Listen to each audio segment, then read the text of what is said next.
نفرت ہوتی ہے نا خواب میں, وہ چڑیل کی شکل میں آتا ہے, حقیقت ہے.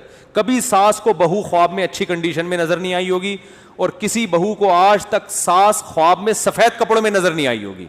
آپ تجزیہ کر کے دیکھ لیں, کوئی ایسی مارکیٹ میں بہو نہیں ملے گی جو کہے مجھے میری خواب میں میری ساس آئی اور سفید لباس میں خوشبو کے عطر میں ڈوبی ہوئی. کبھی ہوتا ہے؟ خواب ساس ہمیشہ نندے, ساس جٹھانیاں. میں جب پہلے فون سنا کرتا تھا ایسے فون بہت آتے تھے, خاتون نے کہا میری جٹھانی مجھے سانپ کی شکل میں نظر آئی ہے, اس خواب کی تعبیر بتا دیں.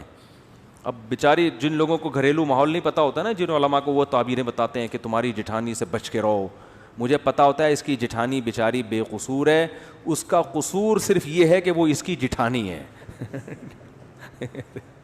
اس جٹھانی ہونے کی جو سزا ہے اس کو مل رہی ہے. تو میں نے کہا محترمہ, جٹھانیاں خواب میں سانپوں کی شکل میں ہی آیا کرتی ہیں, ساسیں بھی, جٹھانیاں بھی, نندے بھی, یہ رشتے ہی ایسے ہیں, یہ سانپ بچھو کی طرح کیا کرتے ہیں, ڈستے ہیں. تو اس کو خواب کو اگنور کر دیں, آپ کی جٹھانی انشاءاللہ آپ کو کچھ بھی نہیں کرے گی, بے فکر رہیں آپ. وہ کہتی نہیں اس کی تعبیر, میں کہ تعبیر ہے ہی نہیں تو کہاں سے بتا دوں میں اس کی, بلا وجہ تعبیر, بلا وجہ. تو مسلمانوں کو خوابوں کی دنیا سے میرے بھائی استخاروں کی دنیا سے نکلنا پڑے گا. استخارہ جو سنت ہے وہ یہ نہیں ہے جو آپ کر رہے ہیں, وہ یہ ہے کہ کام پورا, ذمہ داری پوری کی, اسباب مکمل اختیار کیے, پھر اللہ کی مدد کو شامل کرنے کے لیے استخارہ کر لیا, اللہ جو بہتر ہے مقدر کر دے, کیونکہ ہوتا اللہ سے ہی ہے. ہمارا یہی ایمان ہے بھائی, ہماری محنتوں میں جان ڈالنے والا کون ہے؟ اللہ ہے. اور بچانے پر آئے گا تو آگ میں بھی بچا سکتا ہے, جیسے ابراہیم علیہ السلام کو بچایا اس نے. لیکن اس بیس پر ہم آگ میں چھلانگ لگانے کی ہمت نہیں کر سکتے کہ اللہ نے ابراہیم علیہ السلام کو بچا لیا تھا تو ہمیں بچا لے گا, یا اس بیس پر ہم بے احتیاطی کریں. اب دیکھو خواتین بے احتیاطی کرتی ہیں, جو گھروں میں مچھروں کے لیے وہ رکھتی ہیں نا, کوائل جلاتی ہیں. میں نے خود ایک گھر میں آگ لگتے ہوئے دیکھی ہے. گھر کا سربراہ منع کرتا تھا کہ یہ کوائل جو ہے نا دور رکھا کرو آگ. اس نے مجھے خود بتایا واقعہ, کہہ رہے میں اپنے گھر والوں کو منع کرتا تھا کہ بھائی یہ کوائل دور رکھا کرو, اس سے آگ لگ سکتی ہے, سردیوں کا مہینہ ہے, رضائی وہ کہہ رہے ہیں گھر والے ماں وہ بھائی اتنی دور رکھی ہوئی ہے, لحاف وہاں تک نہیں پہنچ سکتا, اس طرح کے. حالانکہ سوتے میں کچھ بھی ہو سکتا ہے, لحاف کھسک کے وہاں تک جا سکتا ہے, رسک کتنا بڑا ہے, اگر چلا گیا تو کیا ہوگا. نہیں جی, گھر میں آگ لگ گئی, اس سوتے ہوئے میں بچے نے کہیں لحاف اٹھا کے پھینکا ہوگا, اس کو گرمی لگ رہی ہوگی, کیا ہوگا, روئی میں ذرا سی آگ لگی ہے, ہوتے ہوتے ہوتے پورا کمرہ آگ سے بھر گیا. خیر بچ گئے وہ, الحمدللہ مرے نہیں, بھاگ گئے.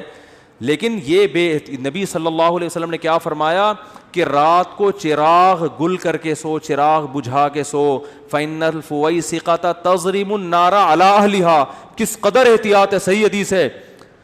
یہ نہیں فرمایا کہ بھئی وہ چراغ کی وہ بتی جل رہی ہوگی تو تمہارا لحاف کھسک کے وہاں تک جا سکتا ہے, نہ نہ نہ.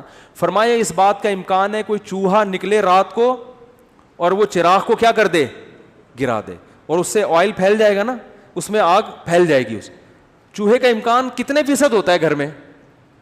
1% بھی امکان نہیں ہوتا, 0.001% ہوتا ہے. لیکن آپ صلی اللہ علیہ وسلم نے آگ سے بچنے کے لیے حکم دیا کہ رات کو آگ جلنے نہ دو, کیونکہ آپ سو رہے ہو, غفلت میں ہو, کچھ بھی ہو سکتا ہے بتائے بغیر. ارے بھائی کون آئے گا, گھر میں تالا ہے, کون بندہ آ کے آگ لگائے گا. فرمایا چوہا تو آ سکتا ہے نا, کسی کھڑکی سے کہیں سے بھی چوہا آیا وہ بجھا دے گا, وہ گرا دے گا آگ کو. کتنے لوگ جنریٹر اسٹارٹ کرتے ہوئے مر چکے ہیں, دیکھا نہیں آپ نے؟ کتنے لوگ گیس کی وجہ سے مر چکے ہیں. کوئٹہ میں کیا ہوتا ہے, چاروں طرف سے کمرہ بند کیا, اب تو دوسرے چولہے آ گئے, تو وہ گیس کھلی رہ گئی اور صبح سب کا انا للہ, سارے مرے پڑے ہیں. بھائی آپ کو پتا ہے جب گیس کی لوڈ شیڈنگ ہو سکتی ہے تو عین ممکن ہے رات کو لوڈ شیڈنگ ہو اور چولہے میں گیس آنا بند ہو جائے اور چولہا بند ہو جائے. پھر جیسے ہی گیس آئے گی تو وہ خالی گیس نکلنا شروع ہوگی کہ نہیں ہوگی. لیکن یہ تسلی کر کے بیٹھے ہوئے ہیں کہ چونکہ ایک ہفتے سے رات کو گیس گئی نہیں ہے لہذا آج بھی گیس, اور تسلی سے سو جاتے ہیں. تو وہ تو ممکن ہے, پھر تو موت کا امکان ہے. تو نہ زندگی موت سے بچنے کی احتیاطوں پر عمل ہو رہا ہے, نہ صحت کی احتیاطوں پر عمل ہو رہا ہے, نہ پڑھائی میں کوئی دلچسپی لی جا رہی ہے کامیابی کے لیے. مکھنچو ترین یعنی جو شخص ہوگا نا وہ دینداری کا لیبل لگا کے گھوم رہا ہے.